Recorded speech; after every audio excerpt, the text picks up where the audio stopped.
बिस्मिल्लाहिर्रहमानिर्रहीम अस्सलाम वालेकुम। आज की ये वीडियो है ये फ़ेडरल बोर्ड 10th क्लास इस्लामियात के बारे में है। और आज की इस वीडियो में मैं आपके साथ दो तीन चीज़ें शेयर करूँगा। नंबर 1 मैं आपके साथ गेस्ट पेपर शेयर करूँगा, और नंबर 2 मैं आपको पेपर पैटर्न बताऊँगा कि जो न्यू सिलेबस वाले स्टूडेंट्स हैं उनका पेपर किस तरीके से होगा, यानी कि उसमें क्या क्या चीज़ें शामिल होंगी। और इसके साथ साथ मैं आपको कुछ टिप्स एंड ट्रिक्स बताऊंगा कि आप लोगों ने पेपर को किस तरीके से जो है सॉल्व करना है। तो अभी ये जो स्क्रीन के ऊपर आप एक पेपर देख रहे हैं ये एज अ गेस्ट पेपर ही है, और इसी से हम जो है ना ये भी देखते हैं पेपर का पेपर पैटर्न कैसे होगा। तो सबसे पहले हिस्सा अव्वल है जिसमें आपको 10 एमसीक्यूज़ दिए जाएंगे और इनके टोटल जो मार्क्स हैं वो 10 ही हैं। ये आप एमसीक्यूज़ देख लें, इनके जो सॉल्यूशन जो है करेक्ट ऑप्शन वो आपको भी मैं बता देता हूँ कि क्या क्या होंगे। ये वेरी वेरी इंपॉर्टेंट है जी, ये सारे एमसीक्यूज़ इनको आप बहुत अच्छे से तैयार कर लें। बाकी एमसीक्यूज़ के लिए मैं आपको ये गाइड करूँगा कि आपकी जो बुक है उस बुक की एक्सरसाइज में बहुत सारे एमसीक्यूज़ गिवन हैं। आप अगर अपनी बुक की एक्सरसाइज के एमसीक्यूज़ ही तैयार कर लें तो आपके मैक्सिमम एमसीक्यूज़ एक्सरसाइज से ही आएंगे। इसलिए मैं आपको यही कहूँगा कि आप एमसीक्यूज़ अपनी बुक से ही तैयार करें। और अभी नेक्स्ट हिस्सा जो दोम है जी इस पेपर का, उसमें अगर आप देखें तो आपको शॉर्ट क्वेश्चंस दिए हुए हैं, लेकिन ये क्वेश्चंस अगर आप देखें तो इनमें बीच में एक ऑप्शन है या का, मतलब ये है कि आपने इन दोनों में से कोई एक क्वेश्चन हल करना है। टोटल 5 दिए हुए हैं और एक क्वेश्चन जो है वो 2 नंबर का है। ये जो क्वेश्चन अभी आप स्क्रीन के ऊपर देख रहे हैं ये वेरी वेरी इंपॉर्टेंट है, इनको आप लाजमी तैयार कर लें क्योंकि इनमें से आपके पेपर में जो क्वेश्चन है वो आ सकते हैं। अभी जी नेक्स्ट इसका जो हिस्सा सॉम है इसके कुल नंबर 16 हैं और यहाँ से आपने कोई से 2 क्वेश्चन करने हैं। अगर आप यहाँ पर देखें तो यहाँ पर भी आपको दोनों में से कोई एक क्वेश्चन करना होगा। जैसे सवाल नंबर 3 है ना, इसमें अगर आप देखें तो 2 क्वेश्चन लिखे हुए हैं, दोनों में से कोई एक करना है। ठीक है जी, उम्मीद है कि आपको ये हिस्सा सॉम के बारे में भी समझ आ गई होगी। ठीक है जी, अभी फ़िलहाल हम पेपर पैटर्न और जो गेस है इसको हम देख रहे हैं।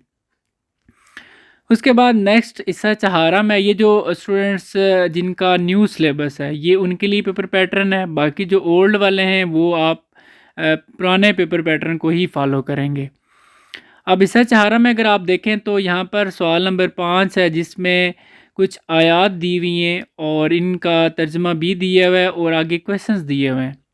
देखें जो पहला पार्ट है यहाँ पर एक आयत दी हुई है और नीचे इसका तर्जमा भी दिया हुआ है, आगे इसके 2 क्वेश्चन दिए हुए हैं। ये 2 क्वेश्चन आपने अटैम्प्ट करना है, इनका आंसर लिखना है। ठीक है, इसी तरह आपको जो देखें जो दूसरा पार्ट है, दूसरे पार्ट में आपको या का ऑप्शन भी मिल रहा है, यानी कि इन दोनों में से कोई एक जो आयत करनी है। आयत से मुराद यानी कि आगे जो 2 क्वेश्चन दिए हुए हैं ये 2 क्वेश्चन आपने अटैम्प्ट करना है। अब एक जो क्वेश्चन है ये ज़्यादा लंबा चौड़ा लिखने की ज़रूरत नहीं है आपको, ज़्यादा से ज़्यादा आप 2 लाइनें लिखें इसमें बहुत है। और यहाँ पर एक चीज़ मैं आपको अभी ये पेपर पैटर्न बता दूँ और गैस भी बता दूँ, ये आपके लिए सारी चीज़ें जो मैं आपके साथ शेयर कर रहा हूँ ये एज अ गैस भी हैं। फिर कुछ टिप्स एंड ट्रिक्स भी बताऊँगा जी। अब जो तीसरा पार्ट है यहाँ पर भी अगर आप देखें तो यहाँ पर भी एक ऑप्शन आपको मिल रहा है कि या तो ये ऊपर वाली आयत आपने करनी है यानी कि इसके जो 2 सवाल हैं, या फिर ये नीचे वाली। अच्छा जी, इसके बाद नेक्स्ट क्वेश्चन नंबर 6 अहादीस के बारे में। यहाँ पर भी अगर आप देखें तो अहादीस लिखी हुई हैं और इनका तर्जमा भी लिखा हुआ है। आपने क्या करना है जी, इसके जो आगे क्वेश्चंस बने हुए हैं ये क्वेश्चंस अटैम्प्ट करना है। आप देखें जी, चलें ये पेपर पैटर्न आपका कंप्लीट हो जाता है, ये गैस भी यहाँ तक कंप्लीट हो जाता है। मैं एक और पेपर भी आपके साथ शेयर कर दूँगा और ये पेपर मैं आपको डिस्क्रिप्शन में इसका PDF भी दे दूँगा, आप डाउनलोड कर लें, अपने पास सेव कर लें। अब आपको यहाँ पर मैं एक हिंट्स देता चलूँ कि ये जो क्वेश्चन अटैम्प्ट करना है, देखें जो तर्जमा आपको दिया हुआ है ना, इसको अगर आप 2-3 दफ़ा पढ़ें तो आपको खुद ब खुद समझ आ जाएगी ये जो क्वेश्चन है इनका आंसर क्या लिखना है। फॉर एग्जांपल यहाँ पर मैं आपको एक पढ़ के बता देता हूँ कि ये हदीस है, इसका तर्जमा लिखा हुआ है कि वो अल्लाह तुम्हारे लिए पसंद करता है कि तुम उसकी इबादत करो और इसके साथ किसी को शरीक ना करो, और सब मिलकर अल्लाह की रस्सी को मजबूती से थाम लो और फ़िरक़ों में ना बंटो, और वो तुम्हारे लिए कील वकाल यानी कि फ़जूल बातों, कसरत सवाल और माल ज़ाया करने को नापसंद करता है। आप देखें जो 2 क्वेश्चन दिए हुए, इस पहला जो क्वेश्चन है जिसमें लिखा हुआ है इस हदीस मुबारका में किन किन बातों का हुक्म दिया गया है। अब आप लोग अगर देखें तो इसी तर्जमे में ही आपका आंसर मौजूद है। अब किन किन बातों का हुक्म दिया गया है। इस बात का हुक्म दिया गया कि तुम उसकी इबादत करो, यानी कि अल्लाह ताला की इबादत करो और इसके साथ किसी को शरीक ना करो। और वेरी इंपॉर्टेंट जो इसमें असल बात है वो ये है कि अल्लाह का जो हुक्म है कि सब मिलकर अल्लाह की रस्सी को मजबूती से थाम लो और फ़िरक़ों में ना बंटो। ये एक जो है ना आपके लिए एक इम्पॉर्टेंट पॉइंट है। देखें, मैं इन सिंपल वर्ड्स बता रहा हूँ कि आपके इन क्वेश्चंस का आंसर आपके इसी तर्जमे में ही मौजूद है। अगर इसको आप 2-3 दफ़ा पढ़ेंगे तो आपको खुद ब खुद समझ आ जाएगी कि आपने क्या लिखना है। अब इसका जो दूसरा क्वेश्चन है, इस हदीस मुबारका का अमली ज़िंदगी से तल्लुक़ वाज़ह करें।